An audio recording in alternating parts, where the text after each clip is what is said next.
My name is Reverend Rachel Harrison, and this is the Recover Your Soul podcast, a spiritual path to a happy and healthy life. I started Recover Your Soul after having profound changes in my life from my recovery of alcoholism, control addiction, and codependency. I was guided to share the tools and principles of spirituality and soul recovery to help others transform their lives as mine was transformed. For us to overcome external circumstances, we must first turn the attention to ourselves, focusing on inner change. Outer positive results in our lives will follow. As a spiritual coach, I can support you on your path to make real changes that will bring you a life of peace, happiness, connection, and abundance. Visit the website recoveryoursoul.net to book coaching sessions, read the blog, listen to some of my original music, and subscribe to receive email updates. I think of Recover Your Soul as a community.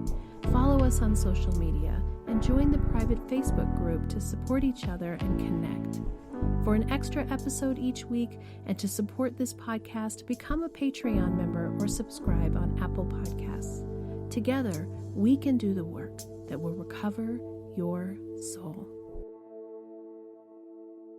Welcome back to Recover Your Soul. My name is Reverend Rachel Harrison, and I am so thankful that you're here with me today. Whether you're new to your soul recovery journey, new to the community, or whether you're coming back and continue to show up, continue to do your work, I am so glad that you are here. I value each and every one of you, and it is amazing to be watching this community grow, to watching the number of people that are listening, the responses that I get by email. And if you're listening to this podcast right now and you haven't subscribed or followed whatever platform you listen to it from, do that, because that helps the algorithms. It helps the search engines to continue to offer this to other people who could also use soul recovery. For those of you that have written reviews, some of the reviews have brought me to tears, just knowing that this is touching people's lives in the ways that it has. I just can't tell you how much I appreciate that. If you haven't written a review, it really, again, is helpful for people to find this community, to find soul recovery. So thank you so much for taking the time to do that and supporting me in that way. I also just want to do a little thank you to all of the people who are subscribing by the Apple Podcasts and Patreon members who are getting that extra bonus episode each week on Fridays. Every little bit, every donation that people make, just going straight to the website and donating to say thank you for this spiritual food, all of that is growing this ability for me to do this work full time. So thank you so much, everybody, for all of that.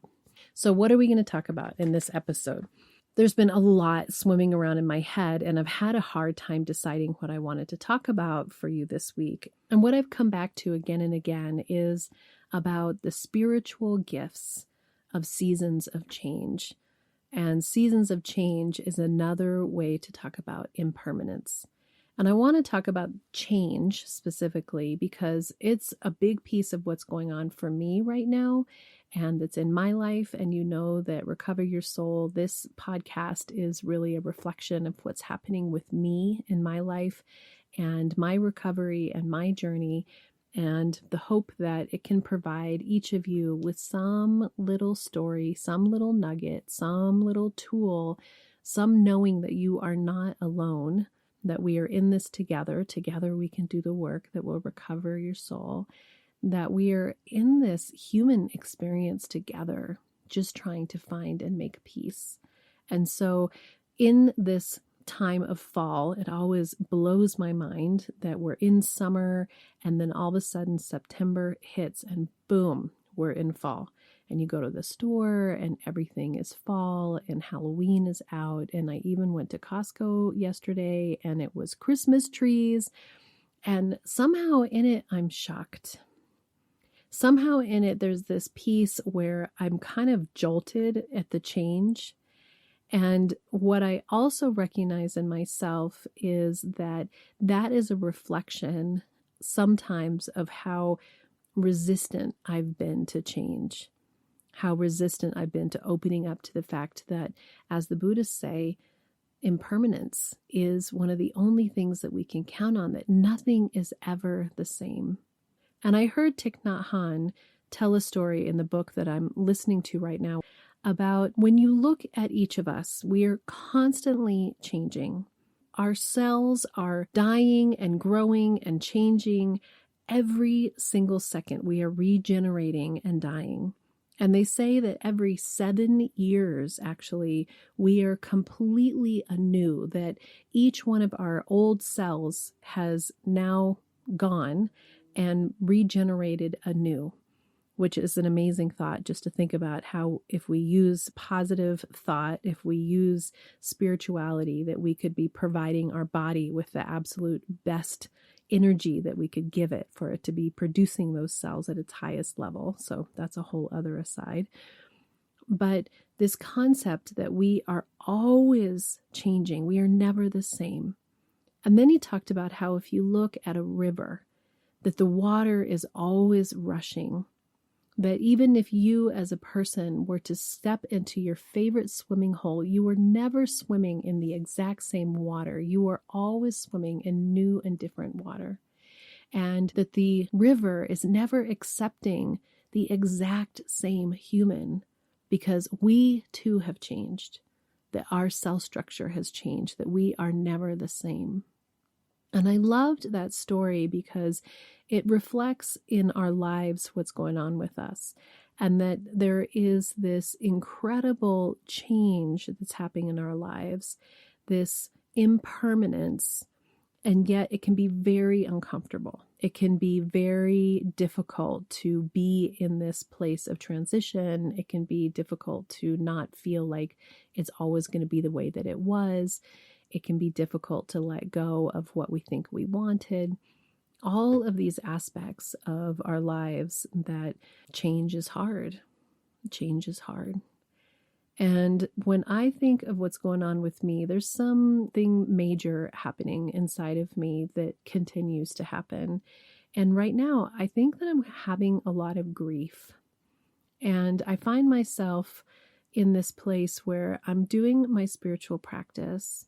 I'm waking up. I'm going to be totally honest and realize as I'm calling out this truth about myself, I am not as diligent as I was about it before because I've been kind of caught up in life stuff. And so this probably has something to do with part of this unease that I'm going through right now. But I wake up in general and I do a little bit of time in bed. So I stay in bed and know that I'm in between sleep and awake. And I very consciously try to remember any dreams that I need to remember. Try to ask Spirit if there's something I'm supposed to learn from that subconscious time that I spent in my dreams. And I always try to have an intention or a prayer before I get out of bed. Sometimes I'll do the 3rd step prayer. God, I offer myself to you to build with me and do with me as you will. Relieve me of my bondage of self. Take away my difficulties so that victory over them can bear witness to those I would help with your power and your love and your way of life. Sometimes I'll just set an intention for the day. Lead me where you need me, Spirit. I am here to do your work. I'm here to grow. I'm here to listen. I'm here to learn. Sometimes I'll just set an intention if I have a lot of things to do, if I have a lot of coaching clients that day, and really setting an intention. Spirit, let me be a beacon of light. Let me be a conduit to the wisdom of higher power. I am here to be of service. And maybe I'll just set an intention of, I want to have fun today. I'm going to relax. I'm going to make sure that I'm not overworking, overdoing, overthinking. And then I swing my feet out of bed and go upstairs. And I am lucky. Every morning, Rich wakes up and makes a latte for us. And so either a latte is waiting for me at the coffee counter or sitting on the table in our living room.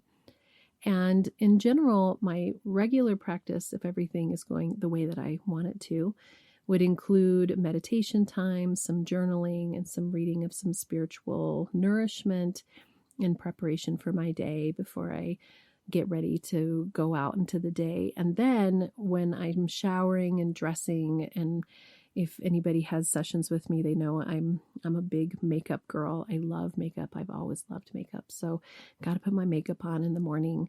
And I listen to books on tape. I listen to spiritual nourishment. I'll listen to YouTube videos of spiritual teachers.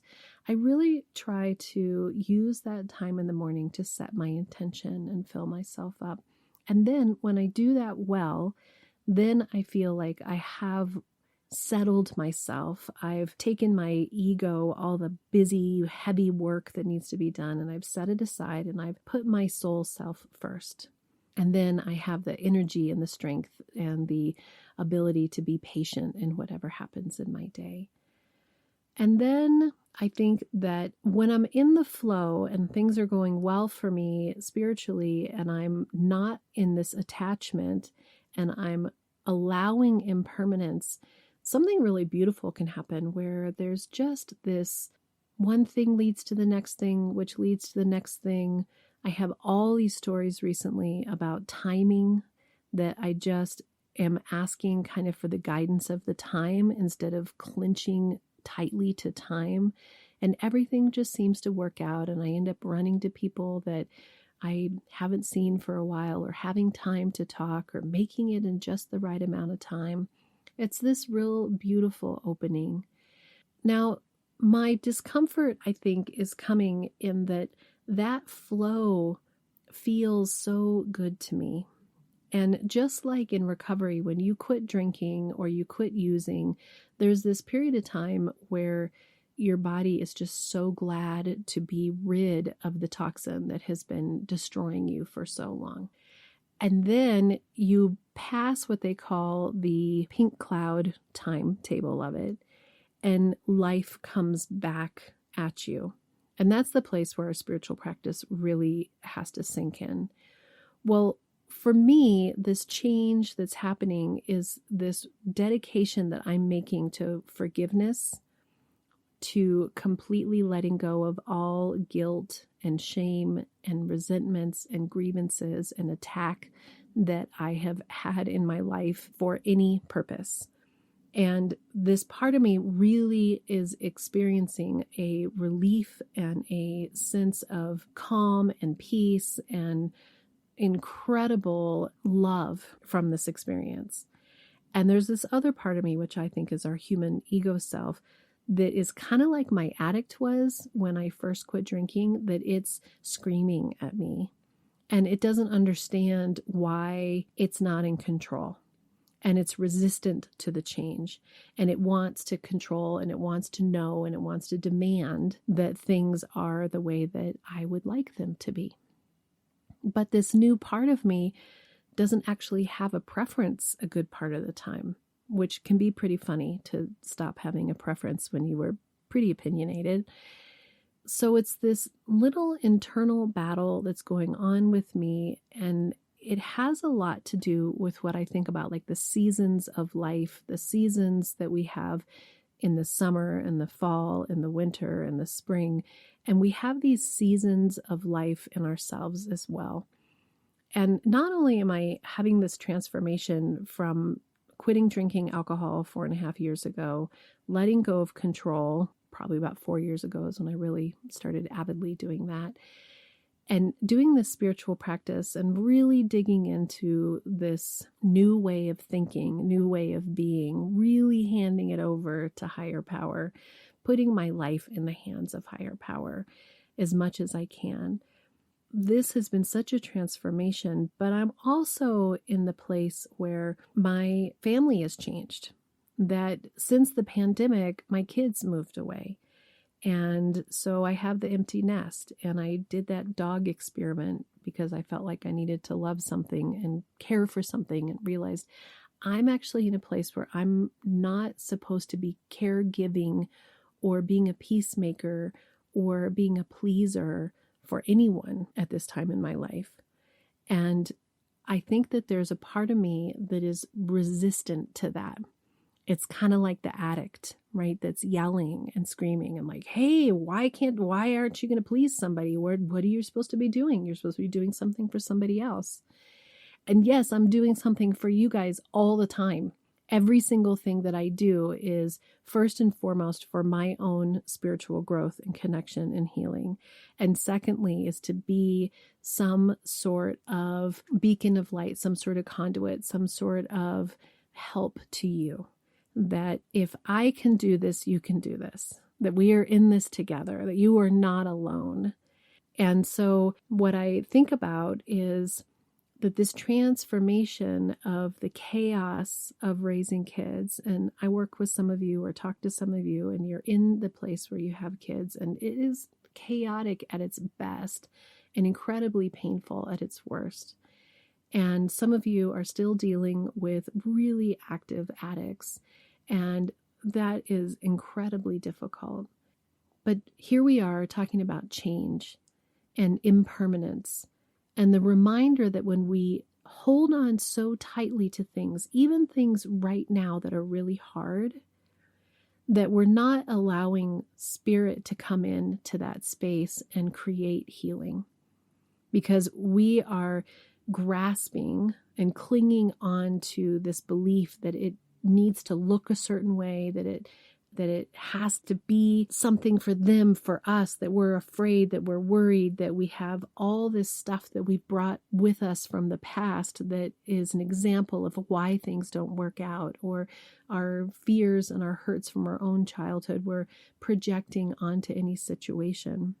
And so this impermanence, this major teaching of impermanence, it says nothing is ever the same from one minute to the next. If we can open to that, if we can allow for that, if we can actually give ourselves space in that, and not in a throw your hands up, I don't care way, like I can't do anything about it anyway.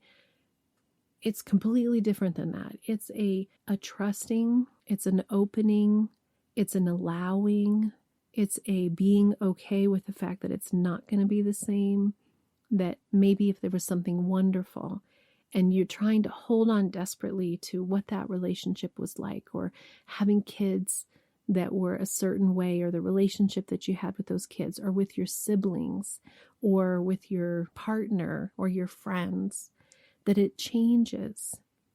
If we can let go and just be present in the season of change, that there is a change in seasons, and allow whatever the next thing to happen, and be our best selves, be our whole fullest selves, be present in every situation with as much light and love and kindness and compassion that we can be, releasing guilt, releasing the need to be right, releasing the belief that we are separate from each of these people. I believe in the metaphysics and the spirituality of the fact that we are all one, that we are the ocean, and we come in as a little droplet of water, but we are the ocean. We are all interconnected. So when we allow for that change, to think that we're more in the flow, like the ocean waves that are wild and crazy, or are calm and settled, that's change, that it always is changing, that our lives are always changing. So these little demons, these little parts of me that are coming up, and my addict comes up sometimes and is like, oh, don't you want to go to the ice cream store? Don't you want to go get some sugar to fill that empty void that you feel right now? Man, I was at the grocery store the other day and just, getting some vegetables, and right there is all the beers and everything in the cooler.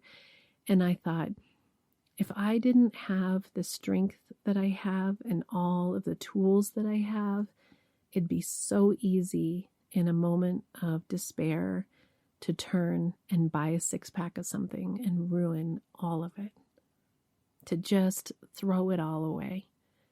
But luckily, I have the strength to not do that. And most of the time, I don't go to the ice cream store and buy a big sundae. I sit in it for a minute and I think, wow, what's going on with you? What is in there that you're trying to fill with something?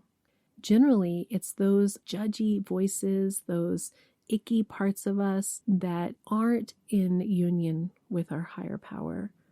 they're not in union with love. They're resistant to change. They want it to be the same. They want it to be like it was, or they want to make it a new way that's going to be better. They want control. And when I'm in that place, there's nothing but discomfort. You can't stand in the middle of a huge rainstorm and demand that it stop. You just have to wait for the rain to settle.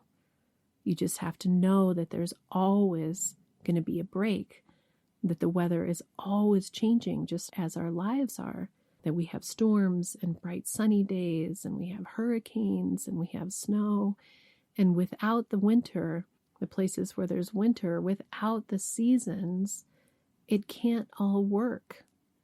It can't possibly all work. And the places, even where it is warm all the time, there is still a season. There's still a way that the trees work or the flowers bloom. There's still a cycle. So I'm in this cycle of my life that is about transitioning away from a family, transitioning into my later years, transitioning out of being in fear and anger, transitioning out of being in control and in addiction.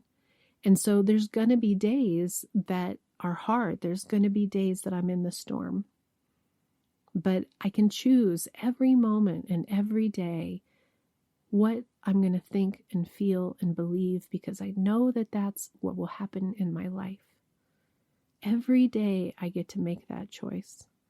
And so some days, even if it's a hard day, I just give myself some grace. And I've been pretty good at that lately, of not pushing and not thinking, oh, well, you should be doing something more, productive. And I just say, what is it that my heart wants to do right now? And sometimes it's just reading. Sometimes it's doing nothing. I mean, seriously, sometimes I just wonder how I could have spent 2 or 3 hours basically doing nothing. But that's what I needed in that moment. I wasn't even meditating. I was just puttering around, just kind of cleaning up or just finding the mundane and giving myself space in that, in the ordinary. And in a way, that is a meditation, because you're just present and allowing myself to get through this season of change. One of the other things that's happening to me that I think is interesting is when I first stopped drinking, there was this whole period of time where feelings were complicated. And so for those of you that aren't alcoholics like I was, maybe it's the obsession with somebody else. Maybe it's the need to please somebody else, to be present for somebody else. That is its own addiction, right? When we think about somebody all the time and we're trying to do something for somebody all the time and fix them. So when I stopped drinking, or when you stop controlling, you don't know how to feel, because you've been run by this addiction for so long. It lifts you up. It brings you down. It's the reward. It's, the dopamine kick. And then part of the reason why we're doing these behaviors is because we're trying to push down any discomfort that we're feeling. And so this whole idea of feeling in the first place is pretty intense. And so slowly over these 4 years, I'm learning to feel, and I'm also learning to release old feelings, old stuff that's trapped in there in my body. And so I think that this moment, this change in my life, this season, moving out of one season and into the next, just to give myself grace and allow those feelings. And I get teary a lot just for no reason, and that's okay. That's part of what's going on with me. My heart is continuing to open, and I'm more and more compassionate to everybody around me, feeling more peace, more connection, more awareness that we are all one, that no one is my enemy, no one is my aggressor, that I can choose every single time that someone says something that's hurtful to me. I'm going to choose whether I decide that that is something that I'm going to let hurt me. I'm going to try to listen to what they're actually trying to say. I'm going to try to feel that human being for what they're going through. I'm going to make decisions for myself that are healthy for myself. So this season of change, the impermanence, the allowing for the fact that our cells are constantly changing, that the ocean is constantly changing, the seasons are constantly changing, the river that is our life is constantly changing. Allowing yourself grace to just be in the flow and release and be in the hands of higher power. Release your life over to the hands of higher power, letting go of the need to grip and grasp, letting those parts of us that come up and are intense and demanding and want to drag you into old behaviors, just notice them. Just be gentle with them too. And let them know that you're not going to let that be what controls you anymore. Fear does not control you anymore. Anger is not going to control you anymore. Sadness, depression, that you were choosing the light. And when we choose the light, we're open to change. And when we accept impermanence, then we quit fighting what's actually happening in our lives and can just be present in whatever it is, knowing that we're held by higher power. And higher power will get us to the other side and teach us and hold us and surround us with love. Until next time, namaste. Are you wondering, how do I go deeper on my path to soul recovery? Or how do I support this great podcast? Well, here's how. Here's your call to action. If you're ready for real inner change and would like to work directly with me, visit the website and book a coaching session. I'm here to support you on your unique path. I'm here to help you let go of the past, to deepen your connection with your higher power, whatever that is for you, and to discover and then step forward into a happy and healthy life. You can also become part of our soul recovery community. One way is to join the support group. It's the first Monday of every month. It's by Zoom from 6 to 7 p.m. Mountain Time, and you can register on the website to get your Zoom link. Recover Your Souls on social media. Of course, there's Facebook, Instagram, TikTok, lots of ways to connect, and there's even a private Facebook group that will allow for more communication and conversation about soul recovery. There is also an extra bonus episode every Friday if you are an Apple Podcast subscriber or Patreon member. I'd also love all of the listeners to subscribe on the website so that I can keep you informed on what's going on with the podcast, the community, with me, and anything that's up and coming and new and great about soul recovery. Also, if you just take a little bit of time to give me 5 stars, a quick review, and to share the podcast with your friends and family, we're helping even more people to have soul recovery in their lives. If this podcast is providing you spiritual nourishment and inspiration, thank you for going to the website and pushing the donate button, whatever donation feels right to you. This means so much to me because I have this enormous mission of sharing soul recovery with the world, and your donations, your bookings, your subscriptions, your being part of this community is helping that to happen. Together, we can do the work that will recover your soul.